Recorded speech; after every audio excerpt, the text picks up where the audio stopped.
എല്ലാ കൂട്ടുകാർക്കും നമസ്കാരം. 10ാം ക്ലാസ്സിലെ മാത്സ് ക്ലാസ്സിലേക്ക് എല്ലാവർക്കും സ്വാഗതം. നമ്മൾ അരിത്തമെറ്റിക് സീക്വൻസ് സ്റ്റാർട്ട് ചെയ്തിട്ടുണ്ടായിരുന്നു. അപ്പൊ കഴിഞ്ഞ ക്ലാസ്സിൽ നമ്മൾ എന്താണ് നമ്പർ സീക്വൻസ് എന്താന്നൊക്കെ ഡിസ്കസ് ചെയ്തു. അതുപോലെ തന്നെ ടെക്സ്റ്റ് ബുക്കിലുള്ള കുറച്ച് ക്വസ്റ്റ്യൻസുകളും കാര്യങ്ങളൊക്കെ നമ്മൾ ഡിസ്കസ് ചെയ്തായിരുന്നു. വീഡിയോ ആരെങ്കിലും കാണാത്തതെന്നുണ്ടെങ്കിൽ കാണുക കേട്ടോ. എഴുതി തന്നെ പഠിക്കണം. മാത്സ് ആണ്, കൃത്യമായിട്ട് തന്നെ നിങ്ങൾ എഴുതി തന്നെ പഠിക്കണം കേട്ടോ. അപ്പൊ നമ്മുടെ എക്സസൈസ് സെക്ഷനിലുള്ള ബാക്കി ക്വസ്റ്റ്യൻസ് കൂടെ ഒന്ന് ഡിസ്കസ് ചെയ്യാം. അപ്പൊ മൂന്നാമത്തെ ക്വസ്റ്റ്യൻ വരെ നമ്മൾ ഡിസ്കസ് ചെയ്തായിരുന്നു. ഇനി നാലാമത്തെ ക്വസ്റ്റ്യൻ നോക്കാം.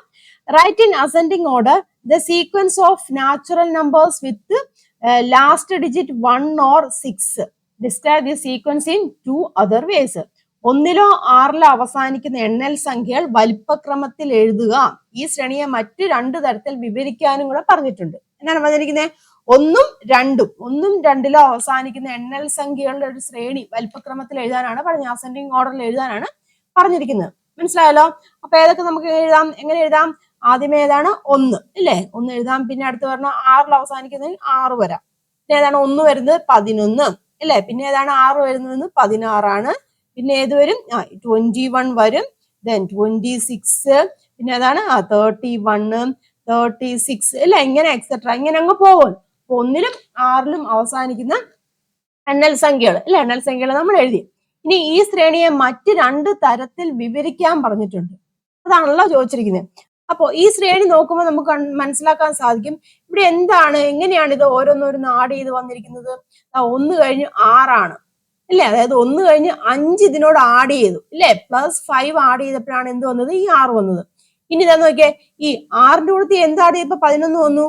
പിന്നെയും ഒരു +5 അല്ലെ? അടുത്ത നോക്കിയേ, 11ന്റെ കൂടെ പിന്നെ ഒരു +5. ഓരോ പ്രാവശ്യവും ഓരോ +5 ആഡ് ചെയ്തപ്പോ അല്ലെ? +5 ആഡ് ചെയ്തപ്പോഴാണ് അടുത്ത സംഖ്യകൾ വന്നത്. മനസ്സിലായല്ലോ? അപ്പൊ നമുക്ക് ഈ സീരീസിനെ നമുക്ക് എങ്ങനെ എഴുതാൻ സാധിക്കും? നമ്പർ +5 ആഡ് ചെയ്തപ്പോ റിപ്പീറ്റഡ്ലി ആയിട്ട് +5 ആഡ് ചെയ്തപ്പോ നമുക്ക് സീരീസ് വന്നു. ക്ലിയർ ആയല്ലോ? അപ്പൊ നമുക്ക് എങ്ങനെ എഴുതാം? Sequence of a natural number അല്ലെ? Sequence of a natural number on adding 5 അല്ലെ? Sequence of a natural number on adding 5 repeatedly to 1 അല്ലെ? 1ലേക്ക് നമ്മൾ 5 ആഡ് ചെയ്തു, പിന്നെ റിപ്പീറ്റ് ചെയ്തുകൊണ്ടിരുന്നു. അപ്പം എന്ത് കിട്ടി? നമുക്കൊരു പുതിയ സീരീസ് കിട്ടി.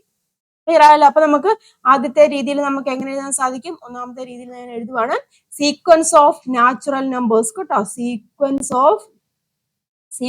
Of natural numbers. Sequence of natural numbers എങ്ങനെയാണ്? ഓൺ ആഡിങ് അല്ലെ? ഓൺ ആഡിങ് എങ്ങനെയാണ്? എത്രയാണ് ആഡ് ചെയ്യുന്നത്? ഓൺ ആഡിങ് 5 അല്ലെ? ഓൺ ആഡിങ് 5 റിപ്പീറ്റഡ്ലി അല്ലെ? നമുക്ക് പറയാം റിപ്പീറ്റഡ്ലി ടു 1 അല്ലെ? 1ലേക്ക് നമ്മൾ 5 ആഡ് ചെയ്ത് റിപ്പീറ്റ് ചെയ്തിരുന്നു. അപ്പൊ നമുക്ക് ആദ്യത്തെ ഒരു സീരീസ് കിട്ടി. ക്ലിയർ ആയല്ലോ? ഇനി മറ്റേ തരത്തിൽ നമുക്ക് എങ്ങനെ എഴുതാൻ സാധിക്കും? നമ്മൾ കഴിഞ്ഞ ദിവസം പഠിച്ചതാണ് അല്ലെ? റിമൈൻഡർ വരുന്ന രീതിയിൽ നമുക്ക് പറയാൻ സാധിക്കുമല്ലോ. അപ്പൊ അങ്ങനെയാണെങ്കിൽ എങ്ങനെയായിരിക്കും നമ്മൾ ഇതിനെ പറയുന്നത്? റിമൈൻഡർ 1 വരണമെന്ന് വിചാരിച്ചു. അതാന്ന് നോക്കിയാൽ റിമൈൻഡർ 1 വരണമെന്നുണ്ടെങ്കിൽ നമ്മൾ ഏതുകൊണ്ട് ഡിവൈഡ് ചെയ്യണം? 5 കൊണ്ട് ഡിവൈഡ് ചെയ്താൽ പോരെ? 1/5 റിമൈൻഡർ 1 വന്നു. 6/5 അല്ലെ? റിമൈൻഡർ 1 വന്നു. 11/5 അല്ലെ? 11/5 എന്ന് പറയുമ്പോൾ നമുക്കറിയാം റിമൈൻഡർ 1 വരും. അപ്പൊ അങ്ങനെ നമുക്ക് എഴുതാമല്ലോ. ക്ലിയർ ആയല്ലോ പറഞ്ഞു? അപ്പൊ ശ്രേണിയെ അപ്പൊ ആ ഒരു തരത്തിലും നമുക്ക് എഴുതാം. എങ്ങനെ എഴുതാം? സീക്വൻസ് ഓഫ് നാച്ചുറൽ നമ്പേഴ്സ് കേട്ടോ. Sequence of natural numbers which leave അല്ലെ? നമ്മൾ കഴിഞ്ഞ ദിവസം കണ്ടതാണ്. വിച്ച് ലീവ് റിമൈൻഡർ അല്ലെ? വിച്ച് ലീവ് റിമൈൻഡർ 1 എങ്ങനെയാണ്? On divided by 5. ക്ലിയർ ആയല്ലോ? Sequence of natural numbers which leave remainder 1 on divided by 5. 5 കൊണ്ട് ഡിവൈഡ് ചെയ്യുമ്പോൾ റിമൈൻഡർ 1 വരുന്ന ഒരു നാച്ചുറൽ നമ്പർ ആണ് ഇതെന്ന് പറഞ്ഞിരിക്കുന്നത്. മനസ്സിലായല്ലോ? അല്ലെങ്കിൽ ഒരു സീരീസ് ആണ്, ഒരു ശ്രേണിയാണ് ഇതെന്ന് പറഞ്ഞിരിക്കുന്നത്. ക്ലിയർ ആയല്ലോ? ഈ 2 രീതിയിൽ എഴുതാം. ഈ രണ്ടാമത്തെ രീതിയിൽ മിക്കപ്പോഴും ചോദിക്കുന്നതാണ് കേട്ടോ. അപ്പം ക്വസ്റ്റ്യൻ ആയിട്ടും ചോദിക്കാം. അപ്പൊ ഈ ഒരു ക്വസ്റ്റ്യൻ ആയിട്ട് ചോദിച്ചു കഴിഞ്ഞാൽ നമുക്ക് ഈ ഒരു രീതിയിൽ എഴുതാം. അപ്പൊ നിങ്ങൾ അറിഞ്ഞിരിക്കണം കേട്ടോ. ഈ രണ്ടാമത്തെ ഇമ്പോർട്ടന്റ് ആണ്. അത് ഞാൻ പറഞ്ഞല്ലോ, ഈ ഒരു ക്വസ്റ്റ്യൻ ഫോമാറ്റ് വന്നു കഴിഞ്ഞാൽ നിങ്ങൾക്ക് ഇതിങ്ങനെ എഴുതാൻ അറിഞ്ഞിരിക്കണം. ഓക്കെ ആണല്ലോ? നമുക്ക് അടുത്ത ക്വസ്റ്റ്യൻ നോക്കാം. ഇവിടുത്തെ ഫിഗർ കൊടുത്തിട്ടുണ്ട്. ഒരു 3 ഫിഗർ കൊടുത്തിട്ടുണ്ട്. എന്താണ്? അതൊരു സമഭുജ ത്രികോണത്തിൽ നിന്ന് വശങ്ങളുടെ മധ്യബിന്ദുക്കൾ യോജിപ്പിച്ച് കിട്ടുന്ന ചെറിയ ത്രികോണം വെട്ടി മാറ്റിയതാണ് ആദ്യത്തെ ചിത്രം. ഈ ഒരു ചിത്രം കണ്ടല്ലോ, ഇത് എന്താണ്? ഒരു സമഭുജ ത്രികോണമാണ്. അതിന്റെ എന്താണ്? വശങ്ങളുടെ മധ്യബിന്ദുക്കൾ യോജിപ്പിച്ചിട്ട്, ഇത് കണ്ടില്ലേ? വശങ്ങളുടെ മധ്യബിന്ദുക്കൾ യോജിപ്പിച്ചിട്ട് ഒരു ത്രികോണം വെട്ടിമാറ്റി. അതാണ് ആദ്യത്തെ. ഇതിലെ 3 ത്രികോണങ്ങളിൽ നിന്നും ഇതുപോലെ നടുവിലെ ത്രികോണം വെട്ടിമാറ്റിയ രണ്ടാമത്തെ ത്രികോണം. ഇതിലും ഓരോ 3 ത്രികോണം ഉണ്ടല്ലോ, അതിൽ നിന്നും പിന്നെ നമ്മൾ വെട്ടിമാറ്റിയാണ്, നടുവിലെ ത്രികോണം വെട്ടിമാറ്റിയതാണ് ഇതെന്ന് പറഞ്ഞിരിക്കുന്നത്. അത് ഒന്നുകൂടെ ചെയ്തിരിക്കുന്നതാണ് മൂന്നാമത്തെ ചിത്രം എന്ന് പറഞ്ഞിരിക്കുന്നത്. മനസ്സിലായല്ലോ? അപ്പൊ ക്വസ്റ്റ്യൻസ് നോക്കാം. ഹൗ മെനി റെഡ് ട്രയാങ്കിൾസ്, നോക്കട്ടെ, how many red triangles are there in each pictures, ഓരോ ചിത്രത്തിലും എത്ര ചുവന്ന ത്രികോണങ്ങൾ ഉണ്ടെന്നാണ് ചോദിച്ചിരിക്കുന്നത്. അപ്പൊ ഒന്നാമത്തെ ക്വസ്റ്റ്യൻ ആണ്, ഓരോ ചിത്രത്തിലും എത്ര ചുവന്ന ത്രികോണങ്ങൾ ഉണ്ട്. ആദ്യത്തെ ചിത്രം നോക്കിയേ, ദാ ഈ ഒരു പിക്ചർ അല്ലെ, ഈ ഒരു പിക്ചറിൽ എത്ര ത്രികോണം ഉണ്ട്? 3 അല്ലെ, 3 ആണ്. രണ്ടാമത്തേൽ എത്ര എണ്ണം വരും? നോക്കിയേ, ഈ ഒരു സെക്ഷനിൽ തന്നെ നമുക്കറിയാം 3 എണ്ണം ഉണ്ട് ഇല്ല, അതുപോലെ 1, 2, പിന്നെ ഇവിടെ 3 എണ്ണം ഉണ്ട്, ഇവിടെ ഉണ്ട് 3 എണ്ണം. അപ്പൊ എത്രയാണ്? 9. മനസ്സിലായല്ലോ? ഇനി അടുത്തേലോ, ഇവിടെ തന്നെ നോക്കിയേ, പിന്നെ അതിനെ സെപ്പറേറ്റ് ആക്കി വെച്ചിരിക്കുകയാണ് ചെയ്തിരിക്കുന്നത് അല്ലേ. അപ്പൊ ഇവിടെ എത്രയുണ്ട്? ഇവിടെ ഓൾറെഡി ഇത് 3 എണ്ണം ഉണ്ട്, ഇത് 3 എണ്ണം ഉണ്ട്, ഇതൊരു 3 എണ്ണം ഉണ്ട്. അപ്പൊ എത്രയാണ്? ഈ ഒരു സെക്ഷൻ മനസ്സിലാവുന്നുണ്ട്, ഈ ഒരു സെക്ഷനിൽ തന്നെ 9 എണ്ണം ഉണ്ട് അല്ലേ. അപ്പം 9 എണ്ണത്തിന്റെ ഇവിടെ ഒരെണ്ണം ഉണ്ട്, സെയിം തന്നെയാണ്. അപ്പൊ എത്ര വരും? 9 3 27, അപ്പം 27. മനസ്സിലായല്ലോ? ഇനി അടുത്തത് നോക്കാം, രണ്ടാമത്തെ question. Taking the area of all uncut triangle as 1, compute the area of A small triangle in each picture. ഒന്നും വെട്ടി മാറ്റാത്ത മുഴുവൻ ത്രികോണത്തിന്റെ പരപ്പളവ് 1 എന്നെടുത്ത് ഓരോ ചിത്രത്തിലെയും ഒരു ചെറിയ ത്രികോണത്തിന്റെ പരപ്പളവ് കണക്കാക്കുക. ഒന്നും വെട്ടി മാറ്റാത്ത കേട്ടോ, ഒന്നും നമ്മൾ വെട്ടി മാറ്റുന്നില്ല. അപ്പൊ മുഴുവൻ ത്രികോണത്തിന് വെട്ടി മാറ്റാത്ത ആ മുഴുവൻ ത്രികോണത്തിന്റെ പരപ്പളവ്, ഈ മുഴുവൻ ത്രികോണം ഉണ്ടല്ലോ, അതിന്റെ പരപ്പളവ് എന്ന് പറഞ്ഞിരിക്കുന്നത് ഒരു ഒന്നാക്കി എടുത്തുവാണ്. എന്നിട്ട് ഓരോ ചിത്രത്തിലെ ഒരു ചെറിയ ത്രികോണത്തിന്റെ പരപ്പളവ് കണ്ടുപിടിക്കുക. അപ്പൊ മുഴുവൻ ഒന്നും വെട്ടിമാറ്റാതെയുള്ള ഇതിന്റെ ഫുള്ള് പരപ്പളവ് 1 ആണ്. അങ്ങനെയെങ്കിൽ ചെറിയ ഇതിലെ ഓരോന്നിന്റെ ചെറിയ ത്രികോണത്തിന്റെ പരപ്പളവ് കണ്ടുപിടിക്കാനാണ് ചോദിച്ചിരിക്കുന്നത്. മനസ്സിലായല്ലോ? അപ്പൊ തന്നെ നോക്കിയേ, ഇത് നോക്കിയേ, ആദ്യത്തെ കേസ് നോക്കാം. ആദ്യത്തെ കേസിൽ എങ്ങനെയാണ്? ഇതിന്റെ ഫുൾ എത്രയാണ്? 1 എന്നാ പറഞ്ഞിരിക്കുന്നത്. ഫുൾ പരപ്പളവ് ഏരിയ എന്ന് പറയുന്നത് 1 എന്നാ പറഞ്ഞിരിക്കുന്നത്. അപ്പൊ ഇതിൽ ഏറ്റവും ചെറിയ ത്രികോണം ഏതാണ്? സെയിം ഒരുപോലെ തന്നെയല്ല, അപ്പൊ എല്ലാം ഒരുപോലെയാണ്. അപ്പം ചെറിയ ത്രികോണം എന്ന് പറയാൻ പറ്റില്ല, ഇതിലെല്ലാം ഒരുപോലെയാണ് തന്നെയാണ്. അപ്പം ഇവിടെ എത്ര ത്രികോണം ഉണ്ട്? ഇവിടെ നോക്കിയോ, 1, 2, 3, ഇത് 4 ഉണ്ടല്ലോ. അപ്പൊ ഇത് ഫുള്ളിന്റെ ഏരിയ എന്ന് പറഞ്ഞാൽ 1 ആണ്. അപ്പം ഇതിൽ ഒരെണ്ണത്തിന്റെ ഏരിയ എത്രയായിരിക്കും? 1/4 ആയിരിക്കുമല്ലോ. മനസ്സിലായല്ലോ? 1/4. ഇനി അടുത്തത് നോക്കിയേ, രണ്ടാമത്തെ കേസ് നോക്കിയേ. രണ്ടാമത്തെ ഫുള്ള് 1 ആന്ന് പറഞ്ഞിട്ടുണ്ട്. ഏറ്റവും ചെറുതിന്റെയാണ് ചോദിച്ചിരിക്കുന്നത്. അപ്പൊ ചെറുതെന്ന് പറയുമ്പോൾ നമുക്കറിയാം ഇതെല്ലാം ഒരേ വലിപ്പമാണ് അല്ലെ. ഇതിനെ നമുക്ക് ഒന്നുകൂടെ സ്പ്ലിറ്റ് ചെയ്യാം. ഈ സെന്ററിലുള്ള ഇതിനെ നമുക്ക് ഒന്നുകൂടെ സ്പ്ലിറ്റ് ചെയ്യുവാണെങ്കിൽ ഇതാ ഇങ്ങനെ എടുക്കാം. ദെൻ ഇതാ പിന്നെ ഇതുണ്ടോ, ഇങ്ങനെ കൂടെ സ്പ്ലിറ്റ് ചെയ്യാം. അപ്പൊ എല്ലാത്തിനും ഒരേ വലിപ്പമാണ് അല്ലെ, ഒരേ വലിപ്പമാണ്. അപ്പൊ ടോട്ടൽ എത്രയുണ്ട്? ഇവിടെ 4 എണ്ണം അല്ലെ, ഈ ഒരു സെക്ഷനിൽ വരുമ്പോ 4 എണ്ണം ഉണ്ട്, ഇവിടെ 4 എണ്ണം ഉണ്ട്, ദെൻ ഈ ഒരു സെക്ഷനിൽ 4 എണ്ണം ഉണ്ട്, ഈ ഒരു സെക്ഷനിൽ 4 എണ്ണം. അപ്പൊ എത്ര വരും?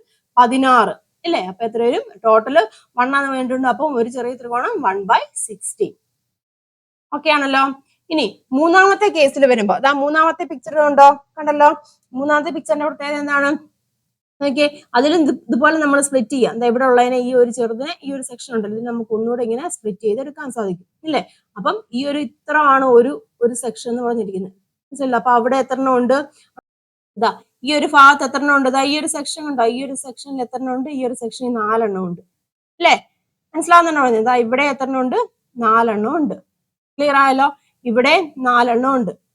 മനസ്സിലായോ പറഞ്ഞത്? പിന്നെ ഇവിടെ എത്രയുണ്ട്? ഈ നടുക്കത്തേതിലും 4 എണ്ണം ഉണ്ട്. അപ്പൊ ടോട്ടൽ 16 എണ്ണമാണ് ഈ ഒരു സെക്ഷനിൽ മാത്രം ഉള്ളത്. മനസ്സിലായല്ലോ? 16 എണ്ണം. അതുപോലെ ഇവിടെയും കാണുമല്ലോ 16 എണ്ണം. മനസ്സിലാവുന്നുണ്ടല്ലോ പറഞ്ഞു? അപ്പൊ ഇവിടെ 16 എണ്ണം ഉണ്ട്. ഇവിടെ ഈ ടോട്ടൽ ഇവിടെ 16 എണ്ണം ഉണ്ട്. ഇവിടെയും 16 എണ്ണം ഉണ്ട്, ഇവിടെയും 16 എണ്ണം ഉണ്ട്. ഇതിനെ നമുക്ക് സ്പ്ലിറ്റ് ചെയ്തെടുക്കുകയാണെന്നുണ്ടെങ്കിൽ അവിടെയും 16 എണ്ണം വരും. അപ്പൊ 16 × 4 എന്ന് പറയുമ്പോൾ എത്ര വരും? 64 വരും ഇല്ലേ. അപ്പം ഒരു ചെറിയ ത്രികോണത്തിനായിരിക്കും 1/64 ആയിരിക്കും. ഓക്കെ ആയല്ലോ. ഇനി അടുത്ത്, what is the total area of all the red triangles in each pictures? ഓരോ ചിത്രത്തിലെയും ചുവന്ന ത്രികോണങ്ങളുടെ ആകെ പരപ്പളവ്. ഓരോ ചിത്രത്തിലും ചുവന്ന ത്രികോണം എത്രയെണ്ണം നമ്മൾ ആദ്യം എഴുതി. ആദ്യത്തെ കേസിൽ എത്രയാണ് ചുവന്ന ത്രികോണം? 3 എണ്ണമാണുള്ളത് അല്ലെ, 3 ആണുള്ളത്. ഇനി ഇതിലെ ഒരു ത്രികോണത്തിന്റെ പരപ്പളവ് നമ്മൾ എത്രയായിരുന്നു? തൊട്ട് മുന്നേ കണ്ടായിരുന്നു, 1/4 ആണ് അല്ലെ, 1/4 ആണ്. അപ്പൊ നമുക്ക് എന്ത് ചെയ്യാൻ മതി? 3 × 1/4 ചെയ്താൽ പോരെ? മനസ്സിലാവുന്നുണ്ടോ? ദാറ്റ് ഈസ് ഈക്വൽ ടു 3/4 എന്ന് വന്നു. 3/4. ക്ലിയർ ആയല്ലോ. ഇനി രണ്ടാമത്തെ കേസിൽ എത്ര ചുവന്ന ത്രികോണം ഉണ്ട്? നമ്മളിവിടെ കണ്ടായിരുന്നു, ഏതാണ്? 9 ഉണ്ട്. 9 ഉണ്ട്. ദെൻ അവിടെ ഒരെണ്ണത്തിന്റെ പരപ്പളവ് എത്രയാണ്? 1/16 നമ്മൾ കണ്ടു. അപ്പൊ 9/16. മനസ്സിലായല്ലോ. ദെൻ മൂന്നാമത്തെ കേസിൽ വരുമ്പോ എത്രയാണ്? 27 ഇല്ല, 27 ചുവന്ന ത്രികോണം ഉണ്ടെന്ന് കണ്ടു. ദെൻ അതിൽ ഒരു ത്രികോണത്തിന്റെ പരപ്പളവ് എത്രയാണ്? 1/64 ആണ്. അപ്പം /64. 27 / 64. മനസ്സിലായല്ലോ. ഇനി നാലാമത്തെ ക്വസ്റ്റ്യൻ നോക്കാം. Write the first 5 terms of each of the 3 sequence got by continuing this process. ഇങ്ങനെ തുടർന്നാൽ കിട്ടുന്ന ഈ 3 ശ്രേണികളിലെയും ആദ്യത്തെ 5 സംഖ്യകൾ എഴുതാൻ പറഞ്ഞിട്ടുണ്ട്. അപ്പൊ 3 സംഖ്യകൾ വരെ നമ്മൾ ഇവിടെ എഴുതിയിട്ടുണ്ട്. അപ്പൊ 5 സംഖ്യകൾ എഴുതാനാണ് പറഞ്ഞിരിക്കുന്നത്. നോക്കുക, 3 ഏതാണ്? 3, 9, 27 വരെ എഴുതി. ഇനി നമുക്ക് 2 കൂടെ എഴുതണം. അപ്പൊ അടുത്ത എത്ര വരും? 3, 9, 27 എന്നാണ് വന്നിരിക്കുന്നത് അല്ലേ? അപ്പൊ അടുത്ത എത്രയാണ് വരുന്നത് എന്താന്ന് നോക്കി. ഇവിടെ എങ്ങനെയാണ് റിപ്പീറ്റ് ചെയ്തിരിക്കുന്നത്? മൾട്ടിപ്പിൾസ് എടുത്തിരിക്കുക. 3, 9, 9, 2, 27. അപ്പൊ 27 × 3 വരുമ്പോ എത്ര വരും? 81 വരും. മനസ്സിലായല്ലോ? ദെൻ 81 × 3 എടുക്കുക. ദാറ്റ് ഈസ് എത്രയാണ്? 243. ക്ലിയർ ആയാലോ? 5 ആക്കി. ഇനി അടുത്ത എത്ര വരും? 1/4, 1/16, 1/64 അല്ലേ? അപ്പൊ 1/4, 1/16, 1/64 ആണ്. അപ്പൊ അടുത്ത എത്രയാണ് വരുന്നത്? ഇതെങ്ങനെയാണ് ഇവിടെ കിട്ടിയിരിക്കുന്നത്? 1/4 × 1/16 ചെയ്യണമെങ്കിൽ ഒരു 1/4 കൊണ്ട് മൾട്ടിപ്ലൈ ചെയ്തപ്പോഴല്ലേ 1/16 ഇവിടെ വന്നത്. മനസ്സിലാവുന്നുണ്ടോ പറഞ്ഞത്? ഈ 1/4 കൂട്ടത്തിൽ ഇവിടെ നോക്കി, ഈ 1/4 കൂട്ടത്തിൽ എന്താണ് ഒരു 1/4 കൂടെ മൾട്ടിപ്ലൈ ചെയ്തപ്പോഴാണ് നമുക്ക് 1/16 വന്നത്. അടുത്ത നോക്കിയേ, ഈ 1/16 കൂടത്തിൽ ഒരു 1/4 കൂടെ മൾട്ടിപ്ലൈ ചെയ്തപ്പോഴാണ് 1/64 വന്നത്. ഓക്കെ ആയല്ലോ? അപ്പൊ എന്ത് ചെയ്യണം? അടുത്ത് കിട്ടണമെങ്കിൽ 1/64 കൂടത്തിൽ ഒരു 1/4 കൂടെ മൾട്ടിപ്ലൈ ചെയ്യാം. അപ്പൊ എത്ര വരും? 1/256 വരും. ഇനി അടുത്ത പറഞ്ഞെങ്കിൽ ഈ 1/256 കൂടത്തിൽ ഒരു 1/4 കൂടെ ചെയ്യുക. അപ്പൊ എത്രയാണ്? 1/1024 എന്ന് വരും. ഓക്കെ ആണല്ലോ? ഇനി അടുത്ത മൂന്നാമത്തെ പിക്ചറിന്റെ നോക്കിയാൽ നമുക്ക് എങ്ങനെയാണ് വന്നത്? 3/4 വന്നു. 3/4, 9/16 ഇല്ലേ? ദെൻ പിന്നെ ഏതാണ് വന്നത്? 27/64 എന്ന് വന്നു. അപ്പൊ അടുത്ത എങ്ങനെയാണ് വരുന്നത്? ഇവിടെ എങ്ങനെയാണ് ഇത് കിട്ടിയത്? 3/4 കൂടത്തി എത്ര ചെയ്തപ്പോ? 3/4 × നമ്മൾ എത്ര ചെയ്തപ്പോ 9/16 വന്നു. ഇതാ നോക്കിയേ, 3/4 കൂടത്തി ഒരു 3/4 കൂടെ മൾട്ടിപ്ലൈ ചെയ്തപ്പോഴല്ലേ 9/16 ഇവിടെ വന്നത്. മനസ്സിലാവുന്നുണ്ടോ പറഞ്ഞത്? ഈ 9/16 കൂടത്തി നമ്മളൊരു 3/4 കൂടെ ചെയ്തപ്പോ എത്ര വന്നു?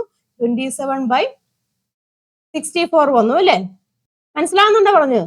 ക്ലിയർ ആയല്ലോ? അപ്പൊ അടുത്ത് 27/64 കൂടത്തി നമ്മൾ എന്ത് ചെയ്യണം?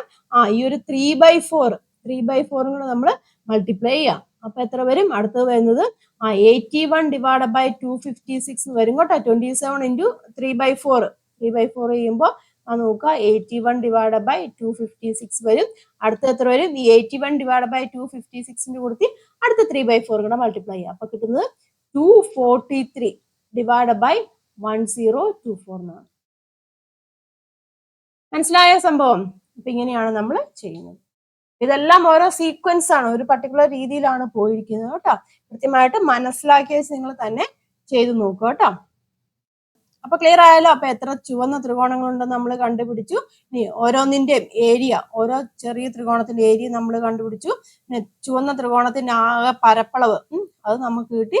പിന്നെ അടുത്ത രണ്ട് സംഖ്യകളും കൂടെ കിട്ടി ഇല്ലേ? ആദ്യത്തെ 5 സംഖ്യകൾ എഴുതാനാണ് പറഞ്ഞിരിക്കുന്നത്. അപ്പം ആദ്യത്തെ 3 എഴുതിയായിരുന്നു.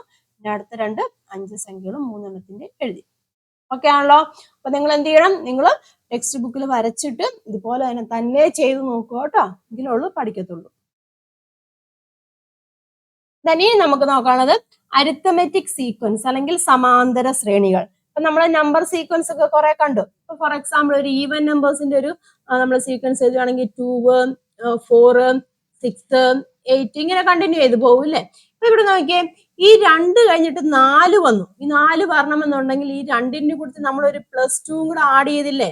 +2 കൂടെ ആഡ് ചെയ്തപ്പോഴാണ് ഇവിടെ 4 വന്നത്. ഈ 4ന്റെ കൂടെ നമ്മൾ പിന്നെ എന്താണ്? പിന്നെ ഒരു +2 കൂടെ ആഡ് ചെയ്തപ്പോഴാണ് 6 വന്നത്. ശരിയല്ലേ? ഇനി ഈ 6ന്റെ കൂടെ നമ്മൾ പിന്നെയും ഒരു +2 കൂടെ ആഡ് ചെയ്തപ്പോഴാണ് 8 വന്നത്. ക്ലിയർ ആയല്ലോ? ഇനി അടുത്ത് നമ്മളൊരു ഓഡ് നമ്പേഴ്സിന്റെ സീക്വൻസ് നോക്കാം. അപ്പൊ നോക്കുക, 1, 3, 5, 7, 9. ഇവിടെ എങ്ങനെയാണ്? 1ന്റെ കൂടെ നമ്മൾ +2 ആഡ് ചെയ്തപ്പോ 3 വന്നു. 3യുടെ കൂടെ നമ്മൾ +2 ആഡ് ചെയ്തപ്പോ 5 വന്നു. 5ന്റെ കൂടെ നമ്മൾ +2 ആഡ് ചെയ്തപ്പോ 7 വന്നു.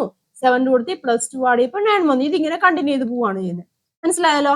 ഇനി നമ്മൾ നാച്ചുറൽ നമ്പേഴ്സിന്റെ എന്താണ് പകുതി എടുക്കുകയെന്ന് വെച്ചു. 1/2 അടുത്ത് എത്ര വരും? 1 വരും അല്ലേ? പിന്നെ എത്രയാണ് വരുന്നത്? 1 and 1/2 അല്ലെങ്കിൽ 3/2 എന്ന് എഴുതാം. 3/2 പിന്നെ അത് വരും 2 വരും അല്ലേ? അപ്പൊ ഇതിങ്ങനെ കണ്ടിന്യൂ ചെയ്ത് പോവാണ്. ഇവിടെ നോക്കിയേ, ഈ 1/2 കൂടെ ഏത് ആഡ് ചെയ്തപ്പോ നമുക്ക് 1 കിട്ടുന്നത്? 1/2 കൂടെ ആഡ് ചെയ്യപ്പോ. മനസ്സിലായല്ലോ? അതുപോലെ തന്നെ ഈ 1ന്റെ കൂടെ പിന്നെ നമ്മൾ ഒരു 1/2 ആഡ് ചെയ്യുമ്പോഴാണ് നമുക്ക് എന്ത് കിട്ടുന്നത്? 3/2 കിട്ടുന്നത്. ക്ലിയർ ആയല്ലോ? ഈ 3/2ന്റെ കൂടെ പിന്നെ നമ്മൾ എന്താണ് ഒരു 1/2 കൂടെ ആഡ് ചെയ്യുമ്പോഴാണ് നമുക്ക് എന്ത് കിട്ടുന്നത്? 2 കിട്ടുന്നത്. മനസ്സിലായല്ലോ? ഇനി വേറെ നമ്മൾ പറയുകയാണ്, ഇപ്പൊ പോളിഗൺസിന്റെ കേസിൽ പറയുകയാണെങ്കിൽ ഔട്ടർ ആംഗിൾസ് നമ്മൾ എങ്ങനെയാണ് എഴുതിയിരിക്കുന്നത്? പോളിഗൺസിന്റെ ഔട്ടർ ആംഗിൾസ് 360 ഇല്ലേ? എല്ലാം ഒരുപോലെയാണ്. പോളിഗൺസിന് എഴുതുമ്പോൾ 360 തന്നെയാണ് വരുന്നത്. ഇതിങ്ങനെ കണ്ടിന്യൂ ചെയ്തു. പോളിഗൺസിന്റെ ഔട്ടർ ആംഗിൾസിന്റെ സം എന്ന് പറയുന്നത് നമ്മൾ കഴിഞ്ഞ ക്ലാസ്സിലൊക്കെ കണ്ടതാണ്. അപ്പൊ ഇവിടെ നോക്കിയേ, ഈ 360യുടെ കൂടത്തി ഏത് ആഡ് ചെയ്തപ്പം അടുത്ത 360 വന്നു? ഏത് ആഡ് ചെയ്തു? 0 ആഡ് ചെയ്തപ്പോ. മനസ്സിലായല്ലോ പറഞ്ഞത്? ഇനി ഈ 360യുടെ അടുത്ത് പിന്നെയും നമ്മളൊരു 0 ആഡ് ചെയ്തപ്പോ പിന്നെ 360 വന്നു. അടുത്ത ഇതിനോടത്ത് പിന്നെയും 0 ആഡ് ചെയ്തപ്പോ പിന്നെ എന്ത് വന്നു? 360 വന്നു. ക്ലിയർ ആയല്ലോ? അപ്പൊ ഇവിടെ എന്താണ്? ഒരു പദം, ഒരു ടേം ഉണ്ട്, അതിന്റെ കൂടത്തി ഒരു സംഖ്യ ആഡ് ചെയ്തപ്പോ ആ സംഖ്യ സ്ഥിരമായിട്ടുള്ള ഒരു സംഖ്യ. മനസ്സിലായല്ലോ? ഇവിടെ +2 ആണ്, ഇവിടെ +2 ആണ്, ദെൻ പിന്നെയും +2 വന്നു, ദെൻ പിന്നെയും +2 വന്നു. ക്ലിയർ ആയല്ലോ പറഞ്ഞത്? അങ്ങനെ ഒരു സ്ഥിരമായിട്ടുള്ള സംഖ്യ ആഡ് ചെയ്തപ്പോഴാണ് ആ ഒരു ശ്രേണിയിൽ അടുത്ത പദങ്ങൾ വരുന്നത്. ക്ലിയർ ആയല്ലോ? ഹാഫിനെ നോക്കിയ എണ്ണൽ സംഖ്യകളുടെ പകുതിയുടെ കേസിൽ വരുവാണെങ്കിൽ 1/2, ഇവിടെ 1/2 ആഡ് ചെയ്ത്, പിന്നെയും 1/2 ആഡ് ചെയ്ത്. അപ്പം റിപ്പീറ്റ് ആയിട്ട് സെയിം സംഖ്യ തന്നെ ആഡ് ചെയ്തപ്പോഴാണ് അടുത്ത സംഖ്യ അവിടെ കിട്ടുന്നത്. ക്ലിയർ ആയല്ലോ പറഞ്ഞത്? അല്ലാതെ ഇപ്പൊ ആദ്യമേ +2 ആഡ് ചെയ്തു, പിന്നെ +3 ആഡ് ചെയ്തു, അപ്പൊ അങ്ങനെയല്ല വരുന്നത്. സ്ഥിരമായിട്ട് അല്ലെങ്കിൽ ഒരു സ്ഥിരം സംഖ്യ തന്നെ റിപ്പീറ്റ് ആയിട്ട് ഇങ്ങനെ ആഡ് ചെയ്ത് വരുമ്പോഴാണ് അടുത്ത സംഖ്യ കിട്ടുന്നതെങ്കിൽ. ക്ലിയർ ആയല്ലോ? ഇവിടേക്ക് എത്രയാണ്? +0 തന്നെ ആഡ് ചെയ്തു, എല്ലായിടത്തും +0 തന്നെ ആഡ് ചെയ്തു. മനസ്സിലായല്ലോ? അപ്പൊ അങ്ങനെ റിപ്പീറ്റ് ആയിട്ട് ഒരു പർട്ടിക്കുലർ സംഖ്യ തന്നെ ആഡ് ചെയ്യുമ്പോഴാണ് നമുക്കൊരു പുതിയ സംഖ്യ കിട്ടുന്നെങ്കിൽ അങ്ങനെയുള്ള എന്താണ് അതിന്റെ ആ സീക്വൻസിനെ നമ്മൾ പറയുന്ന പേരാണ് അരിത്തമെറ്റിക് സീക്വൻസ് അല്ലെങ്കിൽ സമാന്തര ശ്രേണികൾ. ക്ലിയർ ആയോ പറഞ്ഞത്? മനസ്സിലായ? ഐഡിയ മനസ്സിലായോ? സ്ഥിരമായിട്ട് ഒരേ സംഖ്യ തന്നെ, ഞാൻ ഡെഫിനിഷൻ ആയിട്ട് പറയല്ലോ, സ്ഥിരമായിട്ട് ഒരേ സംഖ്യ തന്നെ റിപ്പീറ്റ് ആയിട്ട് ആഡ് ചെയ്ത് വരുമ്പോൾ പുതിയൊരു ശ്രേണിയാണ് നമുക്ക് കിട്ടുന്നതെങ്കിൽ അതിനെ നമുക്ക് എന്ത് പറയാം? അരിത്തമെറ്റിക് സീക്വൻസ് അല്ലെങ്കിൽ സമാന്തര ശ്രേണികൾ എന്ന് പറയാം. സിമ്പിൾ ആയിട്ട് പറയുന്നതാണ് കേട്ടോ. ക്ലിയർ ആയല്ലോ? ഇനി അതുപോലെ തന്നെ ഞാൻ ഇവിടെ എഴുതുവാണ്. സപ്പോസ് അടുത്തൊരു ശ്രേണി എഴുതുന്നു, 95, 90, 85, 80. ഇവിടെ എന്താണ് പ്രത്യേകത? 95 ഇല്ലേ? 95 ദെൻ പിന്നെ എന്താണ്? 90 ആണ് വന്നത്. അപ്പൊ ഇവിടെ എന്താണ് നമ്മൾ ചെയ്തത്? 95 നിന്ന് ഏതാണ് ഒരു സംഖ്യ കുറയ്ക്കുമ്പോഴാണ് നമുക്ക് 90 വരുന്നത്. മനസ്സിലാവുന്നല്ലോ? അപ്പൊ ഒരു സംഖ്യ കുറയ്ക്കുന്നുണ്ട്. ഒരു സംഖ്യ കുറയ്ക്കുമ്പോൾ എന്ന് പറഞ്ഞാൽ എത്രയാണ് നമ്മളിവിടെ കുറയ്ക്കുന്നത്? 5 ആണ് കുറയ്ക്കുന്നത്. മനസ്സിലായല്ലോ പറഞ്ഞത്? 5 ആണ് കുറയ്ക്കുന്നത്. അപ്പൊ നമുക്ക് വേണമെന്നുണ്ടെങ്കിൽ ഇങ്ങനെ പറയാം, ഈ 95 എന്ന് പറഞ്ഞിരിക്കുന്ന സംഖ്യയോടുകൂടി 95 സംഖ്യയോടുകൂടി നമ്മൾ ഏതാണ്? -5 കൂട്ടുമ്പോൾ അങ്ങനെയും പറയാം. മനസ്സിലായോ? 95 എന്ന് പറഞ്ഞ സംഖ്യയോട്, ശരിയല്ലേ? 95 എന്ന് പറഞ്ഞ സംഖ്യയോട് നമ്മൾ -5 കൂട്ടുവാണ്. ഇത് കണ്ടില്ലേ? -5 കൂട്ടുവാണെന്നുണ്ടെങ്കിൽ നമുക്ക് എന്ത് കിട്ടും? അടുത്ത സംഖ്യ കിട്ടും. ക്ലിയർ ആയല്ലോ? ഇവിടെ എങ്ങനെയാണ്? 90 ഇല്ലേ? 90യോട് കൂടി നമ്മൾ -5 കൂട്ടുമ്പോ എന്ത് കിട്ടും? അടുത്ത സംഖ്യ കിട്ടും. ക്ലിയർ ആയല്ലോ പറഞ്ഞത്? 85 കിട്ടും. അപ്പം നമുക്ക് അടുത്ത സംഖ്യ കിട്ടണമെന്നുണ്ടെങ്കിൽ എന്താണ്? ഒരു സംഖ്യയോടുകൂടി റിപ്പീറ്റ് ആയിട്ട് തുടർച്ചയായിട്ട് അതേ സംഖ്യ തന്നെ കൂട്ടിക്കഴിഞ്ഞാൽ നമുക്ക് അടുത്ത സംഖ്യ കിട്ടും. ക്ലിയർ ആയല്ലോ? അപ്പൊ ഇങ്ങനെ ഈ കുറഞ്ഞ രീതിയിൽ നമുക്ക് എഴുതാൻ സാധിക്കും. അപ്പൊ ഇതിനെയാണ് നമ്മൾ അരിത്തമെറ്റിക് സീക്വൻസ് എന്ന് പറയുന്നത്. ഇവിടെ ഉണ്ടാകുന്ന ഈ സെയിം സംഖ്യ ഉണ്ടല്ലോ, ഈ സെയിം സംഖ്യനെ നമ്മൾ പറയുന്ന പേരാണ് കോമൺ ഡിഫറൻസ് എന്ന് പറയും കേട്ടോ. കോമൺ ഡിഫറൻസ് അല്ലെങ്കിൽ മലയാളത്തിൽ പറയുന്നത് പൊതുവ്യത്യാസം എന്ന് പറയും. കോമൺ ഡിഫറൻസ് അല്ലെങ്കിൽ പൊതുവ്യത്യാസം. ആ പൊതുവ്യത്യാസം എങ്ങനെയായിരിക്കും? സ്ഥിരമായിരിക്കും, ഒരേ സംഖ്യ തന്നെ ആയിരിക്കും. അപ്പൊ കോമൺ ഡിഫറൻസ് അല്ലെങ്കിൽ പൊതുവ്യത്യാസം ഒരേ സംഖ്യ ആയിട്ട് വരുന്ന ആ ഒരു ശ്രേണിനെ നമുക്ക് എന്ത് പറയാം? സമാന്തര ശ്രേണികൾ അല്ലെങ്കിൽ അരിത്തമെറ്റിക് സീക്വൻസ് എന്ന് പറയാം. ക്ലിയർ ആയല്ലോ? അപ്പൊ അങ്ങനെയുള്ള അരിത്തമെറ്റിക് സീക്വൻസിലെ ഈ ഓരോ ഇതുണ്ടല്ലോ, ഇപ്പൊ 2നെ നമ്മൾ പറയുന്നത് ഫസ്റ്റ് ടേം എന്ന് പറയുന്നത്, ടേം എന്നാണ് ഓരോന്നിനും നമ്മൾ പറയുന്നത്. 2 ആണെങ്കിൽ ഫസ്റ്റ് ടേം ആണ്, 4 ആണെങ്കിൽ സെക്കൻഡ് ടേം ആണ്, 6 തേർഡ് ടേം ആണ്. അപ്പൊ അങ്ങനെയാണ് നമ്മൾ പറയുന്നത്. മനസ്സിലായല്ലോ? ഇപ്പൊ 95 ആണെങ്കിൽ ഫസ്റ്റ് ടേം, 90 സെക്കൻഡ് ടേം, 85 ആണെന്നുണ്ടെങ്കിൽ തേർഡ് ടേം. മനസ്സിലായല്ലോ? അപ്പൊ അങ്ങനെ പറയും. അപ്പം കിട്ടുന്ന എന്താണ്? പൊതുവ്യത്യാസമായിരിക്കും അവിടെ കിട്ടുന്നത്. അപ്പൊ ഇത് ക്ലിയർ ആയല്ലോ? അപ്പൊ നമുക്ക് ഡെഫിനിഷൻ ആയിട്ട് വേണമെന്നുണ്ടെങ്കിൽ അരിത്തമെറ്റിക് സീക്വൻസിന് എങ്ങനെ പറയാം? A sequence starting with a number and proceeding by adding one number again and again is called arithmetic sequence. ഞാൻ പറഞ്ഞില്ലേ, ഒരു സംഖ്യയിൽ നിന്ന് തുടങ്ങി ഒരേ സംഖ്യ തന്നെ വീണ്ടും വീണ്ടും കൂട്ടിക്കിട്ടുന്ന ശ്രേണിയെ എന്ന് നമുക്ക് പറയാം സമാന്തര ശ്രേണി എന്ന് പറയാം. ഒരു സംഖ്യയിൽ നിന്ന് തുടങ്ങി ഒരേ സംഖ്യ തന്നെ വീണ്ടും വീണ്ടും കൂട്ടി കിട്ടുന്ന ആ ശ്രേണിയെ നമുക്ക് എന്ത് പറയാം? സമാന്തര ശ്രേണി എന്ന് പറയാം. അല്ലേ? Start from 2 and successively add 2, 2, 4, 6. 2ൽ നിന്ന് സ്റ്റാർട്ട് ചെയ്തു, പിന്നെ നമ്മൾ 2 ആഡ് ചെയ്തോളൂ. സ്റ്റാർട്ട് ഫ്രം 1, പിന്നെ എങ്ങനെയാണ് നമ്മൾ 2 തന്നെ ആഡ് ചെയ്തുകൊണ്ടിരുന്നു. ക്ലിയർ? സ്റ്റാർട്ട് ഫ്രം 1/2, then 1/2 തന്നെ നമ്മൾ ആഡ് ചെയ്തുകൊണ്ടിരുന്നു. സ്റ്റാർട്ട് ഫ്രം 360, കണ്ടോ? 360 സ്റ്റാർട്ട് ചെയ്തു, പിന്നെ നമ്മൾ എങ്ങനെയാണ് ആഡ് ചെയ്തുകൊണ്ടിരുന്നത്? 0 തന്നെ ആഡ് ചെയ്തുകൊണ്ടിരുന്നു. സ്റ്റാർട്ട് ഫ്രം 95 സ്റ്റാർട്ട് ചെയ്തു, then നമ്മൾ എത്രയാണ് ആഡ് ചെയ്തത്? -5, കേട്ടോ? -5 ആഡ് ചെയ്തപ്പോൾ നമുക്ക് അടുത്ത സംഖ്യ. അപ്പൊ ഇങ്ങനെയുള്ള ശ്രേണി എന്താണ്? സമാന്തര ശ്രേണികളാണ്.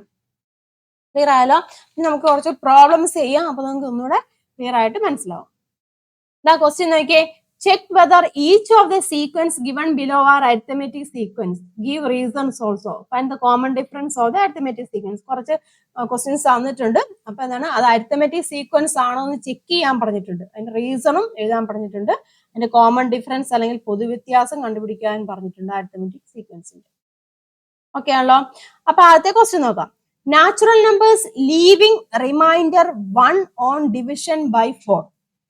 4 കൊണ്ട് ഹരിച്ചാൽ 1 മിച്ചം വരുന്ന സംഖ്യ. ഞാൻ മുമ്പേ പറഞ്ഞില്ല, ഈ ഒരു ഫോർമാറ്റ് ക്വസ്റ്റ്യൻ വന്നാൽ നിങ്ങൾ എഴുതാൻ അറിഞ്ഞിരിക്കണം കേട്ടോ. Natural numbers leaving remainder 1 on division by 4.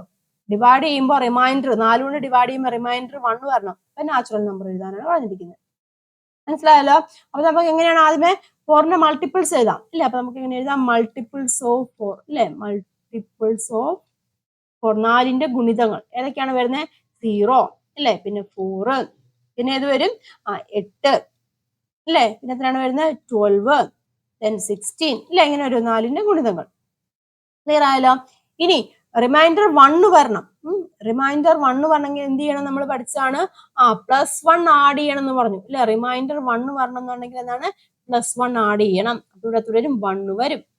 then ഇത് 9 ആകും, then 13, then 17, etc. ക്ലിയർ ആയല്ലോ? ഇപ്പൊ നമുക്ക് കിട്ടി റിമൈൻഡർ 1 വരുന്ന 4 കൊണ്ട് ഡിവൈഡ് ചെയ്യുമ്പോൾ റിമൈൻഡർ 1 വരുന്ന സീരീസ് നമുക്ക് കിട്ടി, അല്ലെങ്കിൽ സീക്വൻസ് നമുക്ക് കിട്ടി. ക്ലിയർ ആയല്ലോ? then ഇനി എന്താണ്? ഇത് അരിത്തമെറ്റിക് സീക്വൻസ് ആണോ എന്ന് നോക്കാനാണ് പറഞ്ഞിരിക്കുന്നത്. അരിത്തമെറ്റിക് സീക്വൻസ് ആണോ നമ്മൾ എങ്ങനെയാണ് നോക്കുന്നത്? സെക്കൻഡ് അല്ലെ? അല്ലെങ്കിൽ അടുത്ത കോമൺ ഡിഫറൻസ് കണ്ടുപിടിക്കണം. കോമൺ ഡിഫറൻസ് എങ്ങനെയാണ് കണ്ടുപിടിക്കുന്നത്? സെക്കൻഡിൽ നിന്നും ഫസ്റ്റ് കുറയ്ക്കുക, അല്ലെങ്കിൽ എന്താണ്? അടുത്തടുത്ത ടേംസ് ഉണ്ടല്ലോ, അതിന് രണ്ടാമത്തേന്ന് ഒന്നാമത്തെ കുറയ്ക്കുക. ക്ലിയർ ആയല്ലോ? അപ്പൊ കോമൺ ഡിഫറൻസ് നോക്കാം. 5 - 1. 5 - 1 ഇവിടെ എത്രയാണ്? 4 ആണ് വന്നത്. ക്ലിയർ ആയല്ലോ? അടുത്തത് നോക്കിയേ. 9 - 5 എത്ര വന്നു? 4 വന്നു. ഒന്നുകൂടെ നോക്കാം. 13 - 9. 13 - 9 വരുമ്പോൾ 4 വന്നു. ക്ലിയർ ആയല്ലോ? അപ്പം കോമൺ ഡിഫറൻസ് എന്ന് പറഞ്ഞിട്ടുണ്ടെങ്കിൽ എത്ര വന്നു? കോമൺ ഡിഫറൻസ് എല്ലായിടത്തും ഒരുപോലെയല്ലേ? കോമൺ ഡിഫറൻസ് എന്ന് പറഞ്ഞിരിക്കുന്നത് എത്രയാണ്? 4 ആണ് അല്ലെ? അപ്പൊ അതുകൊണ്ട് നമുക്ക് എന്ത് പറയാം? there exists arithmetic അല്ലെ? there exists arithmetic sequence എന്ന് പറയാം. അപ്പൊ നമുക്ക് എന്ത് പറയാം? there exists a common difference അല്ലെ? there exists, അങ്ങനെ എഴുതണം കേട്ടോ. there exists common difference ഉണ്ട്. there exists a common difference കേട്ടോ. ഞാൻ CD എന്ന് എഴുതുവാണ് കേട്ടോ. there exists a common difference. so നമുക്ക് എന്ത് പറയാം? therefore the given series arithmetic അല്ലെ? therefore the given series ഇങ്ങനെ എഴുതണം കേട്ടോ. therefore the given series arithmetic sequence. arithmetic sequence ആണ്. ക്ലിയർ ആയല്ലോ? അപ്പൊ ഇങ്ങനെയാണ് കണ്ടുപിടിക്കുന്നത്. അപ്പൊ കോമൺ ഡിഫറൻസ് ആദ്യമേ കണ്ടുപിടിക്കണം. അത് ഒരുപോലെ ആണെങ്കിൽ നമുക്ക് പറയാം അത് അരിത്തമെറ്റിക് സീക്വൻസ് ആണെന്ന് പറയാം. മനസ്സിലായല്ലോ? അടുത്ത ക്വസ്റ്റ്യൻ നോക്കാം. Natural numbers leaving remainder 1 or 2 on division by 4. എന്താണ്? 4 കൊണ്ട് ഹരിച്ചാൽ 1 അല്ലെങ്കിൽ 2 മിച്ചം വരുന്ന സംഖ്യ എഴുതാൻ വേണ്ടി. നാച്ചുറൽ നമ്പേഴ്സ് കേട്ടോ. 4 കൊണ്ട് ഹരിക്കണം, 1 അല്ലെങ്കിൽ 2 അവിടെ മിച്ചം വരണം. ക്ലിയർ ആയല്ലോ? അപ്പം നമുക്ക് അതിനെ മൾട്ടിപ്പിൾസ് എഴുതാം. 4ന്റെ മൾട്ടിപ്പിൾസ് എഴുതാം. Multiples of 4. മൾട്ടിപ്പിൾസ് ഓഫ് 4 എത്രയാണ് വരുന്നത്? നോക്കിയാൽ 0, ഇത് വരും 4, 8, 12 അല്ലെ? 16 എക്സെട്ര ഇങ്ങനെ പോകും. ഇനി എന്താണ്? ഡിവൈഡ് ചെയ്യുമ്പോൾ 1 കിട്ടണം, അതുപോലെ തന്നെ 2ഉം വരണം റിമൈൻഡർ. അപ്പം ഡിവൈഡ് ചെയ്യുമ്പോൾ 1 വരണം എന്നുണ്ടെങ്കിൽ നമ്മൾ പഠിച്ചായിരുന്നു ഏതാണ്? 1 ആഡ് ചെയ്യുക. അതോർത്തോളം കേട്ടോ, 1 ആഡ് ചെയ്യുക. അപ്പൊ എത്ര വരും? 1, 5, 9, 13, 17 അല്ലേ? എക്സെട്ര ഇങ്ങനെ പോകുമല്ലോ. ഇനി അടുത്ത് നോക്കിയാൽ 2 മിച്ചം വരണം. 2 മിച്ചം പറഞ്ഞു അത് ഏത് വരും? അപ്പൊ നമുക്ക് പ്ലസ് ടു ആഡ് ചെയ്യാം അല്ലെ? പ്ലസ് ടു ആഡ് ചെയ്യുമ്പോൾ 2 മിച്ചം പറഞ്ഞെന്നുണ്ടെങ്കിൽ 2 അല്ലെ? 2 വരും. ദെൻ ഇവിടെ എത്രയാണ്? 6 2 6 പിന്നെ 10 അല്ലേ? Then 14 then 18 etcetera. നമ്മൾ നാച്ചുറൽ നമ്പേഴ്സ് ആണ് പറഞ്ഞിരിക്കുന്നത് കേട്ടോ. നാച്ചുറൽ നമ്പേഴ്സ് ആയിട്ട് എഴുതാനാണ് പറഞ്ഞിരിക്കുന്നത്. അപ്പൊ എങ്ങനെ വരും? നമ്മൾ എങ്ങനെയാണ് എഴുതുന്നത് സീരീസിനെ? 1 അല്ലെ? അടുത്ത ഏതാണ്? 2 അടുത്ത 5 6 നാച്ചുറൽ നമ്പേഴ്സ് ആയിട്ട് എഴുതണ്ടേ? 1 മിച്ചം വരുന്നു, 2 മിച്ചം വരുന്നു, റിമൈൻഡർ ശിഷ്ടം 1 വരുന്നതും 2 വരുന്നതുമായിട്ടുള്ള നാച്ചുറൽ നമ്പേഴ്സിന്റെ സീരീസ് ഏതാണ് പറഞ്ഞിരിക്കുന്നത്. അപ്പം 1 2 5 6 പിന്നെ ഏതാണ്? 9 then 10 13 14 17 18 എക്സെട്ര ഇങ്ങനെ പോകും. ക്ലിയർ ആയല്ലോ? ഇനി നമുക്ക് നോക്കാം ഇത് അരിത്തമെറ്റിക് സീക്വൻസ് ആണോ നോക്കണം. അപ്പൊ കോമൺ ഡിഫറൻസ് കണ്ടുപിടിക്കണം. കോമൺ ഡിഫറൻസ് എങ്ങനെയാണ്? ആദ്യമേ നോക്കുക 2 - 1 നോക്കുക. എത്ര വന്നു? 1 വന്നു. ഇവിടുത്തെ നോക്കി. ഇനി അടുത്ത് നോക്കിയേ 5 - 2 അല്ലെ? 5 - 2 നോക്കി എത്ര വന്നു? എത്രയാണ് വരുന്നത്? 3 ആണ് വരുന്നത്. ഒരുപോലെ വന്നോ? ഇല്ല. ഇനി നോക്കണമല്ല. ആദ്യമേ തന്നെ വന്നു, രണ്ടാമത്തെ തന്നെ എടുത്തപ്പോഴേ വന്നു. വേണമെങ്കിൽ അടുത്തും കൂടെ നോക്കാം. അടുത്താണ് 6 - 5 ആണ് നോക്കുന്നത്. 6 - 5 1 വന്നു. ശരിയാണോ? കോമൺ ഡിഫറൻസ് വന്നോ? കോമൺ ഡിഫറൻസ് ഉണ്ടോ? ഇല്ല. There is no common difference. പൊതുവ്യത്യാസം എങ്ങനെയാണ്? അവിടെ ഇല്ല എന്ന് പറയാം. പൊതുവ്യത്യാസം അവിടെ ഒരുപോലെ അല്ല. അപ്പൊ നമുക്ക് പറയാം there is no common difference എന്ന് പറയാം കേട്ടോ. There is no common difference കേട്ടോ. There is no common difference. അതുകൊണ്ട് എന്താണ്? ഇത് അരിത്തമെറ്റിക് സീക്വൻസ് ആണോ? അല്ല. Therefore, the given sequence is not an arithmetic sequence. അങ്ങനെ എഴുതണം കേട്ടോ. Therefore, the given sequence is not an arithmetic sequence. ഇങ്ങനെ എഴുതണം കേട്ടോ. arithmetic sequence ആണോ എന്നാണ് ചോദിച്ചത്. അപ്പൊ ഇങ്ങനെ തന്നെ നിങ്ങൾ എഴുതണം. മനസ്സിലായല്ലോ? അടുത്ത നോക്കാം. Squares of natural numbers. എണ്ണൽ സംഖ്യയുടെ വർഗ്ഗങ്ങളാണ് പറഞ്ഞിരിക്കുന്നത്. എണ്ണൽ സംഖ്യയുടെ വർഗ്ഗങ്ങൾ. അപ്പം എണ്ണൽ സംഖ്യകൾ ഏതൊക്കെയാണ്? 1 2 3 4 ആണ് അല്ലെ? നാച്ചുറൽ നമ്പേഴ്സ് നമുക്കറിയാം. നാച്ചുറൽ നമ്പേഴ്സ് ഏതൊക്കെയാണ്? 1 2 3 4 ആണ് അല്ലെ? 1 2 3 4 5 എക്സെട്ര. എണ്ണൽ സംഖ്യയുടെ വർഗ്ഗങ്ങളാണ് പറഞ്ഞിരിക്കുന്നത്. അപ്പൊ എങ്ങനെ വരും? ആദ്യമേ 1 സ്ക്വയേഴ്സ് ഓഫ് നാച്ചുറൽ നമ്പേഴ്സ് എഴുതാം അല്ലെ? സ്ക്വയേഴ്സ് ഓഫ് നാച്ചുറൽ നമ്പർ വരുമ്പോൾ എങ്ങനെ വരും? 1 അടുത്ത ഏത് വരും? 4 then 9 then അടുത്ത 16 25 എക്സെട്ര. മനസ്സിലായല്ലോ? ദെൻ അത് എന്താണ് പറഞ്ഞിരിക്കുന്നത്? അത് അരിത്തമെറ്റിക് സീക്വൻസ് ആണെന്നാണ് ചോദിച്ചിരിക്കുന്നത്. കോമൺ ഡിഫറൻസ് കണ്ടുപിടിക്കാമല്ലോ. കോമൺ ഡിഫറൻസ് എത്ര വരും? കോമൺ ഡിഫറൻസ് 4 - 1 എത്രയാണ് വരുന്നത്? 3 വരും. അടുത്ത ഏതാണ്? 9 - 4 എത്രയാണ് വരുന്നത്? 5 വരും അല്ലേ? മനസ്സിലായല്ലോ? അടുത്ത നോക്കേണ്ട കാര്യമില്ല. ആദ്യം ഇവിടെ തന്നെ വ്യത്യാസപ്പെട്ടു വന്നു. 16 - 9 എത്രയാണ്? 7 വന്നു. പറയാലോ. അപ്പൊ എന്ത് പറയാം? There is no common difference എന്ന് പറയില്ല. There is no common difference അല്ലെ? therefore എഴുതണം കേട്ടോ. therefore the given sequence is not an arithmetic sequence. മനസ്സിലായല്ലോ? അടുത്ത ക്വസ്റ്റ്യൻ നോക്കിയേ. Reciprocals of natural numbers. എണ്ണൽ സംഖ്യകളുടെ എന്താണ്? വിപരീത ഭിന്നങ്ങൾ. എണ്ണൽ സംഖ്യകൾ അല്ലെ? എണ്ണൽ സംഖ്യകളുടെ വിപരീത ഭിന്നങ്ങൾ എന്നാണ് പറയുന്നത്. നാച്ചുറൽ നമ്പേഴ്സ് ഏതൊക്കെയാണ്? 1 2 3 4 5 എക്സെട്ര. അതിന്റെ റെസിപ്രോക്കൽ എന്ന് പറയുമ്പോൾ എങ്ങനെ വരും? എങ്ങനെ? 1ന്റെ 1 തന്നെയാണ് വരുന്നത്. ദെൻ 2ന്റെ എങ്ങനെ വരും? 1/2 വരും അല്ലേ? 1/2 ആണ് വരുന്നത്. ദെൻ അടുത്ത 3യുടെ എങ്ങനെ വരും? 1/3 വരും. ദെൻ അടുത്ത് 1/4 വരും. ദെൻ അടുത്ത് 1/5. റെസിപ്രോക്കൽ നമ്മൾ എടുത്തു അല്ലെ? ഇത് എന്താണ്? അരിത്തമെറ്റിക് സീക്വൻസ് ആണെന്നാണ് ചോദിച്ചിരിക്കുന്നത്. അപ്പൊ നമ്മൾ കോമൺ ഡിഫറൻസ് കണ്ടുപിടിക്കുന്നു. കോമൺ ഡിഫറൻസ് എത്രയാണ്? 1/2 - 1 കണ്ടുപിടിക്കണമല്ലോ. അപ്പൊ എങ്ങനെയാണ് കണ്ടുപിടിക്കുന്നത്? നമ്മൾ LC എടുക്കുവാണ്. 1 ഇവിടെ -2 വരും ഡിവൈഡ് ബൈ 2 അല്ലെ? അപ്പൊ എത്ര വരും? -1 വരും. -1/2 ആദ്യത്തെ കിട്ടി അല്ലെ? ഇനി അടുത്തത് നോക്കിയേ. അടുത്തത് നോക്കാലോ. 1/3 - 1/2 അല്ലെ? 1/3 ഇത് തമ്മിലുള്ള 1/3 - 1/2 that is equal to LC എടുക്കുക. 2 - 3 ഡിവൈഡ് ബൈ 6 വരും. that is equal to എത്രയാണ്? -1/6 വന്നു. തെറ്റല്ലേ? ഇവിടെ -1/2 ഇവിടെ -1/6 വന്നു കേട്ടോ. അങ്ങനെയാണ് കണ്ടുപിടിക്കുന്നത്. അപ്പം രണ്ടെണ്ണം കാണിച്ചാൽ മതി. അപ്പോഴേ തന്നെ നമുക്ക് മനസ്സിലാവും കോമൺ ഡിഫറൻസ് ഉണ്ടോ ഇല്ലയോ എന്ന്. ഇവിടെ നമുക്ക് പറയാം there is no common difference അല്ലെ, there is no common difference, therefore the given sequence is not an arithmetic sequence. എഴുതണം കേട്ടോ, ഇത് ആൻസർ ഇങ്ങനെ എഴുതുക. ക്ലിയർ ആയല്ലോ? അടുത്ത ക്വസ്റ്റ്യൻ നോക്കാം. പവേഴ്സ് ഓഫ് ടു, രണ്ടിന്റെ കൃതികൾ കേട്ടോ. പവേഴ്സ് ഓഫ് ടു എന്നാണ് പറഞ്ഞിരിക്കുന്നത്, രണ്ടിന്റെ കൃതികൾ.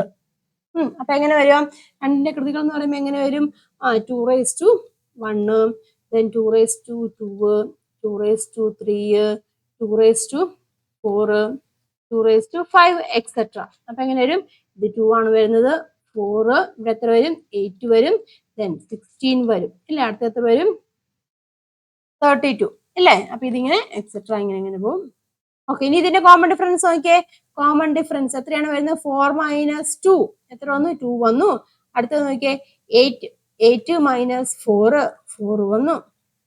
ആണോ? ശരിയാണോ? അല്ല. അപ്പം there is no common difference, there is no common difference, therefore the given sequence is not an arithmetic sequence, the given arithmetic sequence.